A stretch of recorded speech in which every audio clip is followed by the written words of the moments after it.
जी dear viewers, तो कैसे हैं आप? उम्मीद करता हूं खैरियत से होंगे। तो आज की वीडियो में हम बात करेंगे सोलर सिस्टम के बारे में। आजकल हमारे मुल्क में हर कोई सोलर सिस्टम के बारे में लगाने के बारे में सोच रहा है और उसकी वजह क्या है कि हमारे मुल्क में बिजली बहुत ही महंगी होती चली जा रही है। तो उसी हवाले से मैंने भी अपना सिस्टम कुछ दिन पहले ही लगवाया और सिस्टम लगवा के मुझे वाकई बहुत इसका फ़ायदा महसूस हुआ।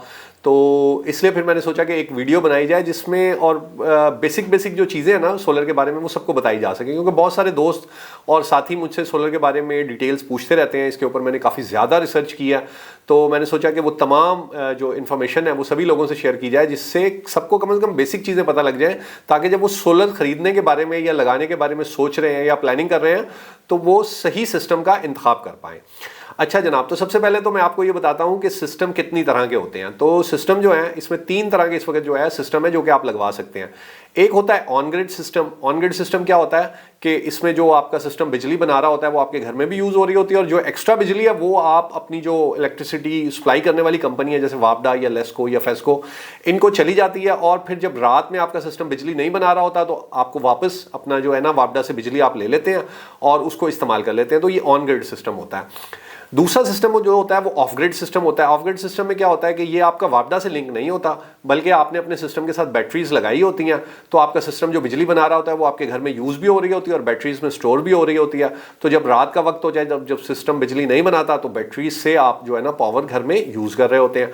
अच्छा, तीसरा सिस्टम जो है वो हाइब्रिड सिस्टम होता है। हाइब्रिड सिस्टम में क्या होता है कि दोनों ऑप्शन होते हैं कि आप जो आपका सिस्टम है जो बिजली बनाता है वो पहले घर में यूज़ होती है, फिर बैटरीज फुल होती हैं, और फिर जब बैटरीज भी फुल हो जाती हैं तो जो बिजली बन रही होती है वो वापडा को चली जाती है। तो शाम में आप वापडा की से भी बिजली लेके यूज़ कर लेते हैं और जो आपकी बैटरी में पावर होती है वो भी यूज़ कर पाते हैं, क्योंकि बैटरी ज़ाहिर एक हद तक पावर दे सकती है। तो उसके बाद आप वापडा से भी बिजली ले लेते हैं हाइब्रिड सिस्टम के अंदर। अब इन तीनों सिस्टम के अपने अपने ना प्लस और माइनसेस हैं, जिसका मैं थोड़ा थोड़ा सा आपको बताऊंगा। अब ये जो ऑन ग्रिड सिस्टम है, ये ऑन ग्रिड सिस्टम क्या है कि इसका सबसे बड़ा ड्रॉबैक क्या है? इसका सबसे बड़ा ड्रॉबैक ये है कि जिस वक्त आपके एरिया में लाइट चली जाती है तो ये बिजली नहीं बनाता, ये सिस्टम बिल्कुल बंद हो जाता है। उसका नतीजा क्या निकलता है? एक तो आपके घर में लाइट आनी बंद हो जाती है और दूसरा आपका सिस्टम भी उस वक्त बिजली प्रोड्यूस नहीं कर रहा होता है। तो अगर आप किसी भी ऐसे एरिया में रहते हैं जहां पर लोड शेडिंग होती है, जहां पर लाइट जाती है, तो आपको ऑन ग्रिड सिस्टम बिल्कुल नहीं लगवाना चाहिए। इसका फायदा क्या होता है? इसका फायदा ये है कि थोड़ा सा सस्ता होता है, दूसरा ये थोड़ा सा कम कॉम्प्लिकेटेड होता है, तो उसकी वजह से इसकी जो वेयर एंड टेयर कॉस्ट है, मेंटेनेंस कॉस्ट है, वो बहुत कम आपको पड़ रही होती है। अच्छा, जो ऑफ ग्रिड सिस्टम होता है, ऑफ ग्रिड सिस्टम का ड्रॉबैक क्या है? ऑफ ग्रिड सिस्टम में एक तो आप बैटरीज लगाते हैं तो बैटरीज हर 3-4 साल बाद खराब हो जाती हैं, तो आपको फिर 3-4 साल बाद एक बड़ी कॉस्ट बैटरी की सूरत में खर्च करनी पड़ती है। दूसरा इसका ड्रॉबैक क्या होता है कि जिस वक्त आपका सिस्टम बिजली बना रहा है तो आपके घर में यूज हो रही है, आपकी बैटरी जब एक बार फुल हो जाएंगी तो फिर आपका सिस्टम बिजली बनानी कम कर देता है, क्योंकि जरूरत ही नहीं होती, सिर्फ आपके घर में यूज हो रही होती है, बैटरीज आपकी फुल हो गई होती हैं। तो उस सूरत में सारी जो बिजली है जो कि बन सकती है, इस्तेमाल की जा सकती है, वो जाया हो रही होती है। अच्छा, तीसरा जो हाइब्रिड सिस्टम होता है इसका बहुत फायदा है। इसका फायदा क्या है कि ये आपके घर में भी यूज हो रहा है, बैटरीज भी चार्ज हो रही हैं, और इसके साथ साथ जब बैटरी चार्ज हो जाएंगी तो एक्स्ट्रा बिजली वापडा को जा रही है, जो जरूरत पड़ने पर आप वापडा से वापस ले लेते हैं। अब हाइब्रिड का ड्रॉबैक क्या है? हाइब्रिड के 2 ड्रॉबैक हैं। पहला ड्रॉबैक तो ये है कि हाइब्रिड सिस्टम जरा जो इन्वर्टर है हाइब्रिड वो महंगा होता है as compared to on grid या ऑफ ग्रिड के। दूसरी बात यह है कि क्योंकि इसका सिस्टम काफी कॉम्प्लिकेटेड होता है, या बैक वक्त बिजली बनाता भी है, वापडा को भी देता है, बैटरीज पे भी स्टोर करता है, तो इसमें टेक्निकल फॉल्ट आने के चांसेस ज्यादा होते हैं। तो जब भी कभी आपका इन्वर्टर खराब होता है और कुछ दिनों के लिए ठीक होने के लिए चला जाए तो उन दिनों में आपको काफी ज्यादा मुश्किल का सामना जो है ना वो करना पड़ सकता है। तो इन तीनों चीज फैक्टर्स को आपको ध्यान में रखते हुए ये देखना होगा कि आपको ऑन ग्रिड, ऑफ ग्रिड या हाइब्रिड सिस्टम लगवाना है। अगर आप मेरा मशवरा मांगेंगे तो मेरा मशवरा यह है कि आपको हाइब्रिड सिस्टम पे जाना चाहिए, क्योंकि हाइब्रिड सिस्टम थोड़ा सा महंगा तो पड़ता है लेकिन आपको सारे के सारे फायदे जो है वो दे देता है। अगली चीज क्या है कि हमें कितने किलोवाट का सिस्टम लगाना चाहिए। तो कितने किलोवाट का सिस्टम लगाना चाहिए इसकी कैलकुलेशन आप बड़ी आसानी से कर सकते हैं। वो कैसे कि जो 1 किलोवाट का सिस्टम होता है ना वो तकरीबन 120 से लेके 150 यूनिट जो है ना महीने के प्रोड्यूस करता है, यानी रोजाना तकरीबन 4 से 5 यूनिट बिजली 1 किलोवाट का सिस्टम बनाता है। अब मिसाल के तौर पे अगर आप 3 किलोवाट का सिस्टम लगा रहे हैं तो आप उसको 4 से मल्टीप्लाई कर लीजिए, चलें कम से कम जितनी बिजली बनेगी, तो 3 किलोवाट आपको 12 यूनिट डेली बना के दे रहा होगा। अगर आप 5 किलोवाट लगाते हैं तो वो तकरीबन 20-22 यूनिट आपको बना के दे रहा होगा। अगर आप 6 किलोवाट लगाते हैं तो आप मल्टीप्लाई कर लीजिए तो तकरीबन 24 यूनिट, और अगर आप 10 किलोवाट का सिस्टम लगाते हैं तो वो तकरीबन आपको 40 से 50 यूनिट, और बाज़ दफ़ा जब चमकीली धूप हो तो 60 यूनिट तक भी प्रोड्यूस करके दे रहा होता है। तो इस बुनियाद पे आप ये अंदाज़ा लगा सकते हैं कि आपको कितने सिस्टम की ज़रूरत है। आपके बिल के ऊपर इसकी तफसील आ रही होती है। अगर आपके बिल में आप देखेंगे ना, पिछले 12 महीने का रिकॉर्ड होता है, आप वो सारे यूनिट्स को जमा कर लें, फिर उसको डिवाइडेड बाय 12 कर लें, तो आपके पास कंजप्शन निकल आएगी कि आपको एवरेज महीने में कितने यूनिट्स की ज़रूरत होती है।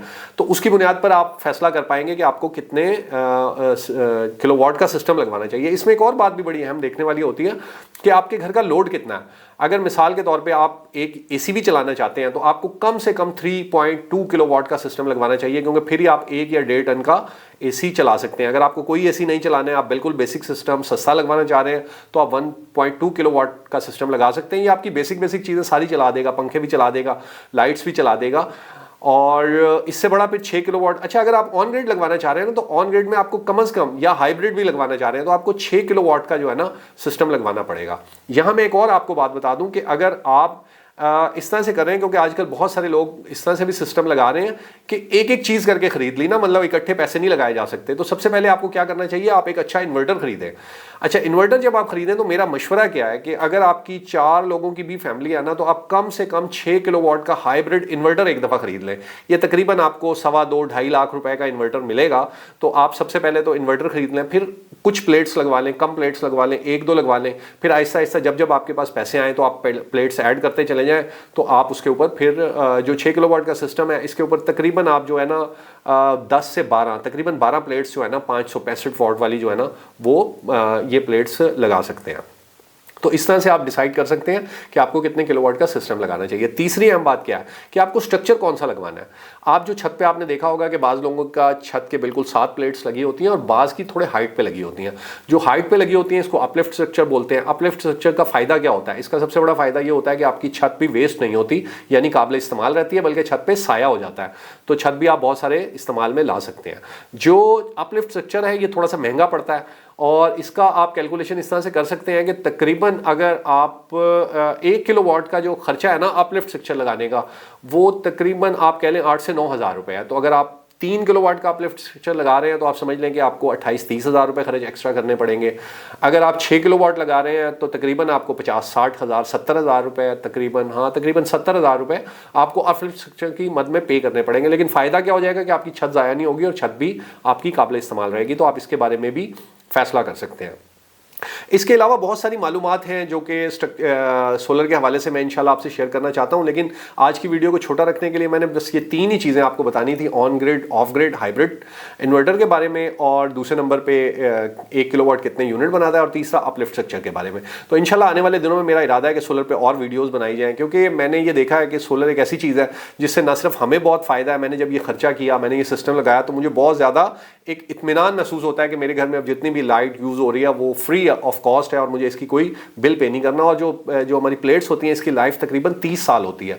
30 साल तक जो है ना ये आपको बड़े आसानी से जो है ना बहुत अच्छा प्रोडक्शन करके दे सकती हैं। और इसी तरह से जो आपका इन्वर्टर होता है ये भी तकरीबन अगर आपका ऑन ग्रिड इन्वर्टर है तो इसकी 10 साल तक बड़ी आसानी से ये गुजार जाता है। तो मतलब इतने अरसे के लिए आप बिल्कुल फ्री ऑफ माइंड हो गए, अब आपको बिजली का बिल नहीं देना। हालांकि हम अगर अपनी न्यूज़ रोज़ाना देखें तो रोज़ाना बिजली बढ़ने की खबरें हैं, जिसकी वजह से एक नई टेंशन पैदा होती है। तो आप अगर किसी भी सूरत ये कर पाएँ, आप ये इन्वेस्टमेंट कर पाएँ, तो आपको ज़रूर कर देनी चाहिए। और अगर आप ये इन्वेस्टमेंट नहीं कर सकते तो आप थोड़े थोड़े खर्चे के साथ इसको लगवाना शुरू कर लीजिए। आप 1.2 किलोवाट का जो है ना वो प्लेट्स लगा लें, लेकिन हाँ 6 किलोवाट का हाइब्रिड इन्वर्टर ज़रूर ले लें, ताकि जब जब बाद में आपके पास पैसे आए तो आप उसको बढ़ाते चले जाएं। तो होपफुली इस वीडियो में आपको बेसिक इन्फॉर्मेशन मैं दे पाया हूँगा और ये वीडियो आपके लिए फ़ायदेमंद साबित हुई होगी। Thank you very much. अल्लाह हाफिज़।